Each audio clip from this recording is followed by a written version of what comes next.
Taking you live to Melbourne, where Treasurer Josh Frydenberg and Finance Minister Matthias Cormann are responding to Labor's costings. Australians have seen the damage that the Labor Party have done to the Australian economy, and they know that if given another chance, they will do it again. Reckless spending, record deficits, higher taxes, and mythical surpluses that Wayne Swan is still searching for. Even before Labor released its costings today, Shadow Treasurer Chris Bowen belled the cap. When asked on radio this morning, the Australian economy is not a magic pudding, and all these promises from Labor seem too good to be true. He didn't miss a beat. He looked down the camera and he said, well, that's what you'll get from a shortened Labor government. Indeed, in these costings released by the Shadow Treasurer and the Shadow Finance Minister, there's two major flaws. First, Labor confirms the $387 billion in higher taxes on retirees, higher taxes on superannuants, higher taxes on family businesses, higher taxes on homeowners and renters, and higher taxes on income earners. But what the Labor Party fails to do in these costings is to explain the major and detrimental economic impact these higher taxes will have across the economy. Now, Chris Bowen couldn't answer the simple questions earlier today, and now Bill Shorten needs to answer these very simple but absolutely critical questions. How many retirees will now be forced onto the pension as a result of Labor's retirees tax? How much less super will Australians be retiring on, given Labor is imposing higher taxes on super? How many family businesses will be forced to close because of Labor's higher taxes on family business? How much will Australians' housing prices fall as a result of Labor's housing tax, and how much will their rents increase as a result of Labor's changes to negative gearing and their 50% increase in capital gains tax? And the most critical question of all, how many Australians will lose their jobs? How much will their wages fall? And how much will economic growth and economic activity be affected by Labor's $387 billion of higher taxes? This was the detail that was missing from Labor's costings today. And the second major flaw is the big black hole in Labor's costings, with their failure to account for the increase in spending that they have promised, with changes to Newstart, to aid, to research and development, which Chris Bowen said at the press club just a couple of days ago would be there in their costings, which is nowhere to be found. And the Finance Minister will explain that in more detail. But the bottom line is the Labor Party can't manage money, and so therefore they come after yours. The last time they delivered a budget surplus was in 1989, and these promises of Labor budget surpluses simply cannot be believed. And these higher taxes will mean that the Labor Party, under Bill Shorten, if given the chance in government, would be the highest taxing government in Australia's history, with a tax to GDP ratio of 25.9%. And the impact on jobs, on wages, on economic growth will be very, very bad for our country. Matthias? Thank you very much, Treasurer. Labor's numbers just don't add up. There's a reason why federal Labor has not delivered a budget surplus since 1989, and that is because they do not know how to manage money. Australians just cannot trust Labor. And to just look through this so-called costings document today, it is very clear that Labor has not properly accounted for a number of key, very expensive spending promises which would increase expenditure on a structural basis for over the next decade. For example, their promise to increase the foreign aid budget, lifting federal foreign aid funding to 0.5% of GNI, which would cost between $68 and $82 billion over the next decade, depending on the rate of implementation, not being accounted for. Their promise to increase the refugee intake to 32,000 per year, which would cost almost $6.2 billion over the medium term. The document is silent on the medium-term impact of that measure. Their promise to increase science spending to 3% of GDP by 2030, that is at the end of the current medium term, which would cost about $36 billion over that period.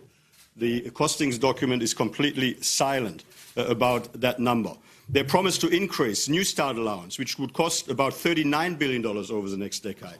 Nothing in Labor's costings document about that Bill Shorten promise. Their promise to lift the federal share of funding for state hospitals to 50-50 and remove the 6.5% growth cap, which would cost $33.7 billion over the medium term, not included in Labor's costings today. And they have not properly factored in the cost of their proposal to have the taxpayer pay for wage increases for childcare workers. It is not properly factored in to their costings. So today we have a Labor Party which, after denying it over the last 4 weeks, has now fessed up that as a result of their decisions so far, the tax burden on the economy would be $387 billion higher than under the coalition, which would harm the economy, cost jobs and leave families worse off. But that is without even focusing on what needs to be done to pay for all of these other spending promises that Labor has made and which have not been factored into their costings document today. So the Australian people know that Labor doesn't know how to manage money. The Australian people know that what Labor is suggesting here today sounds too good to be true, which is why it is. And the Australian people know that in the end, when Labor runs out of money, they come after yours. And there is billions and billions of expenditure that Labor has hidden from their costings document today, which is why the Australian people cannot trust the information that has been released today. As the Treasurer said, today was the opportunity for Chris Bowen and for Jim Chalmers to be honest with the Australian people. The Labor Party failed, and the Australian people should be very, very concerned about the fact that the higher taxes that would be required, the even higher taxes that would be required to fund their reckless spending, would weaken our economy, would cost jobs, and would leave all families around Australia worse off. Have you been out surplus, Josh? Well, Labor surpluses cannot be believed, and the Australian people know that. They know that the last time Labor delivered a surplus was 1989 and the Berlin Wall was still standing, and Wayne Swan promised 4 surpluses that never eventuated. In contrast, the coalition, and I pay great credit to Matthias and Scott Morrison, whose time as Treasurer helped set us up for this surplus in 2019-2020. We have brought spending under control. We've made sure our spending is much more targeted. But the reason why we have delivered surpluses is because we have a record number of people in work. The Labor Party, with $387 billion of higher taxes, will only hurt the economy, and therefore their surpluses will never eventuate.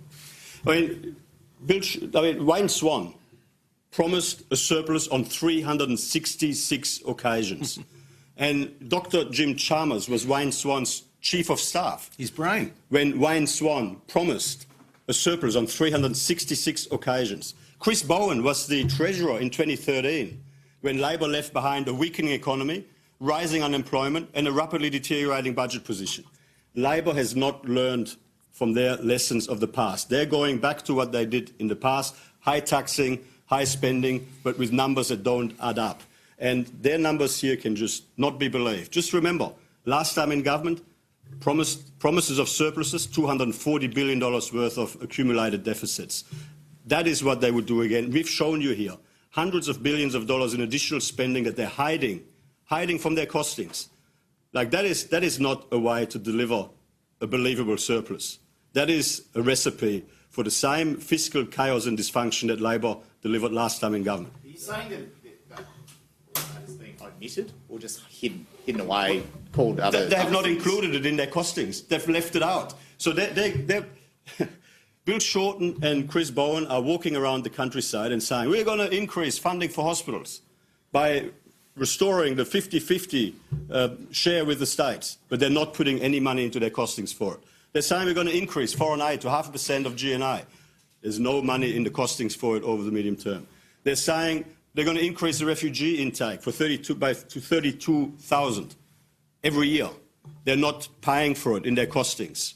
They're saying that they would increase science spending to 3% as a share of GDP by 2030. It is not factored into their costings.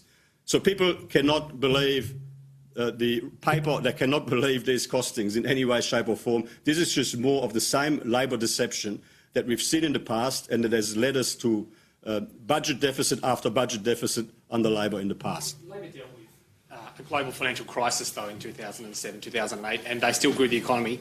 You've had a global economic boom, and the Reserve Bank is coming out saying that we're looking at cuts in consumption, we're looking at like zero inflation growth. I mean, how can you say that you're going to manage it better given that the circumstances? Well, firstly, let me just correct you on something there. When Wayne Swan was Treasurer, he was enjoying iron ore prices at $175 a tonne. We have it in the budget at $55 a tonne, and it's now at $80 in the spot market. The fact of the matter is, when we came to government, unemployment was higher, growth was lower, investment was weaker than it is today. We have been able to strengthen the Australian economy, and it has taken us the time that we've been in government, the 6 years, in order to get the budget back in the black and back on track. Now, we got to that point through disciplined fiscal management, through difficult and necessary decisions. The Labor Party simply cannot be believed when it comes to the economy. Their track record is of record deficits, reckless spending, higher taxes and mythical surpluses. Our record is of more jobs, higher growth, more investment and budget surpluses. And this is a very important point. So there are global economic headwinds. We are facing some downside risks in the economy after droughts and floods and other challenges that we're facing, which is why this is the worst possible time for Labor's reckless, high-taxing agenda. I mean, if Labor agrees with us that there are some global economic headwinds ahead of us and that we have to deal with some downside risk in the economy, why do they believe that imposing $387 billion in higher taxes and probably more is the right prescription for the economy? What we're saying is they've tried that before.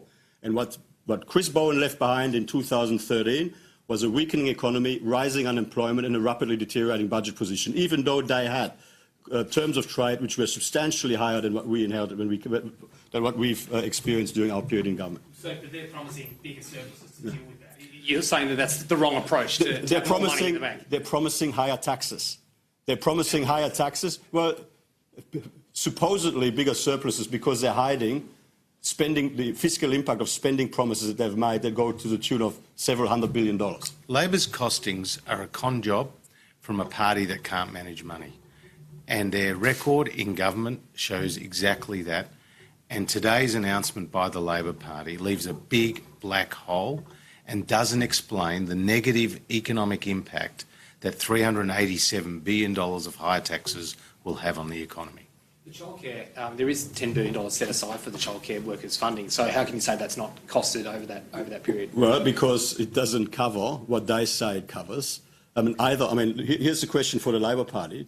Will they halve the wage rise or will they halve the number of people to whom the wage rise applies? Because on what they say they've promised to childcare workers, the numbers just don't add up. The actual cost should be double to what they've included in their costing. So this is just another black hole.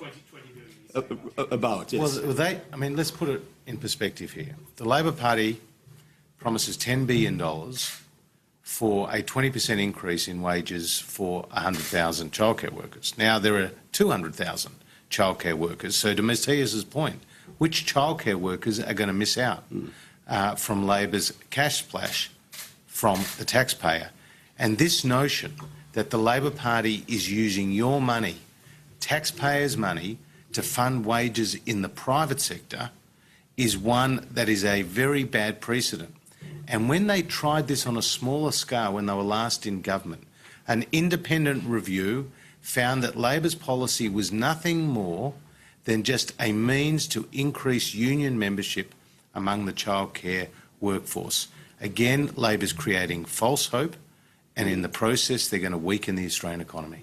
You're using this $387 billion figure. The Parliamentary Office says Labor's costings will come in at less than half of that, $154 billion. No, that's not right. Well, what's the discrepancy? Is it this costing?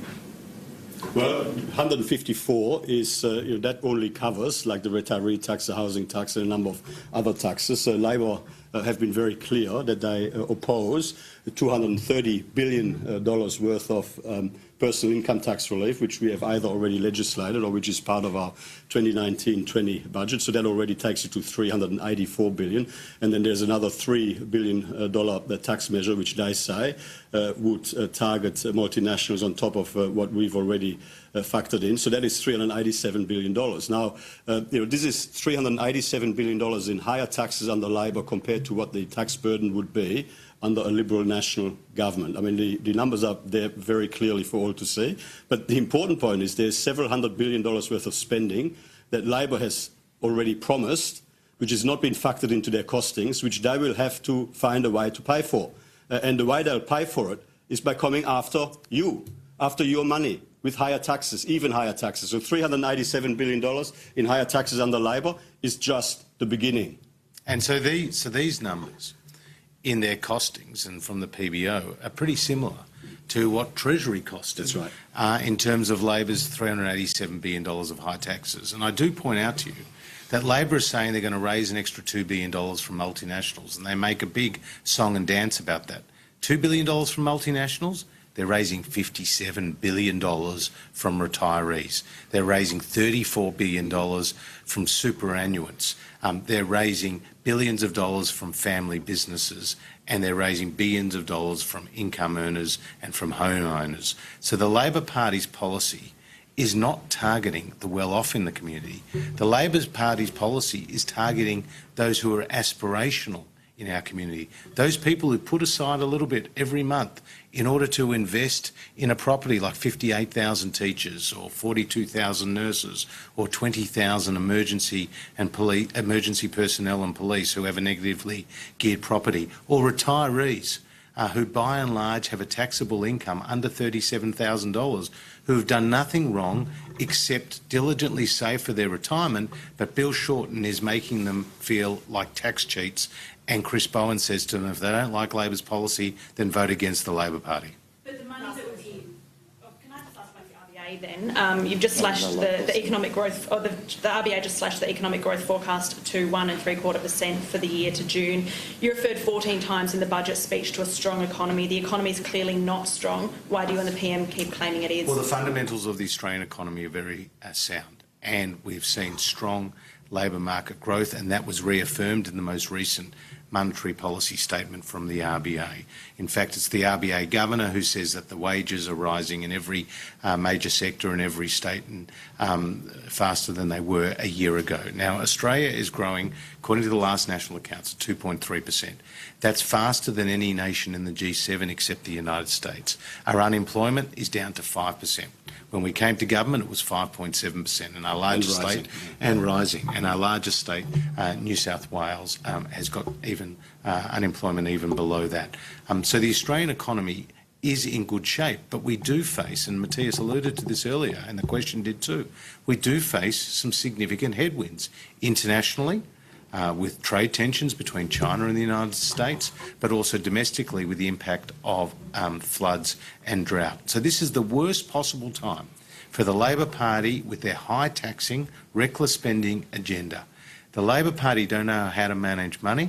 The Coalition have a proven record of effectively managing money. That's why we're bringing the budget back into the black and back on track, and that's why Labor's surpluses cannot be believed. Thank you. Labor's last rail announcement today, they've committed $1 billion. Yeah, if you wouldn't mind, they've committed $1 billion to preserving the corridor above Melbourne for this.